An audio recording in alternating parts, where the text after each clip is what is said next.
দর্শক, বিশেষ জজ আদালতে রয়েছেন সহকর্মী নাবিল জাহাঙ্গীর। সরাসরি চলে যাচ্ছি তার কাছে। নাবিল, শেখ হাসিনার বিরুদ্ধে প্লট বরাদ্দে দুর্নীতি মামলার রায় পড়া শুরু হয়েছে কি? এ নিয়ে কি তথ্য আছে আপনার কাছে? কিছুক্ষণ আগে কিন্তু আমরা এজলাসে ছিলাম এবং তখন আমরা দেখেছি বিচারক তিনি যে এজলাসে বসবেন তার প্রস্তুতি চলছে। তারপরেই কিন্তু আজকের এজলাস বসবে এবং তারপর এই যে তিনটি দুর্নীতির মামলা সেগুলোর আসলে রায় পড়া শুরু হবে।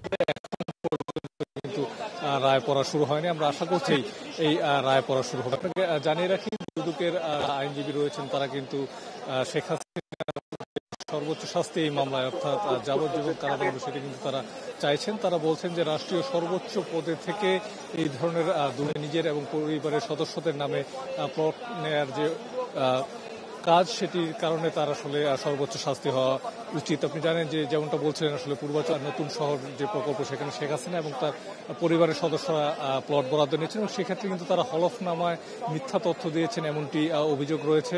এবং তাদের যেহেতু উত্তরাধিকার সূত্রে শত বাড়িটি তারা পেয়ে থাকবেন এবং সেইটি কিন্তু আসলে হলফনামায় উল্লেখ করা নেই। এবং এই মামলার রায়টি আসলে সজীব ওয়াজেদ জয় এবং সাইমা ওয়াজেদ পুতুলের জন্য খুব গুরুত্বপূর্ণ, কারণ এখন পর্যন্ত তারা বাংলাদেশের কোনো মামলায় দোষী সাব্যস্ত হননি এবং কারাদণ্ডপ্রাপ্ত হন। যদি এই মামলায় তারা কারাদণ্ডপ্রাপ্ত হন, সেক্ষেত্রে হয়তো তারা নির্বাচনের মতো বিষয়গুলোতে অংশগ্রহণ করতে পারবেন এবং যেহেতু তারা কিন্তু রায়ের পরে সেটির বিরুদ্ধে আবেদনও করতে পারবেন।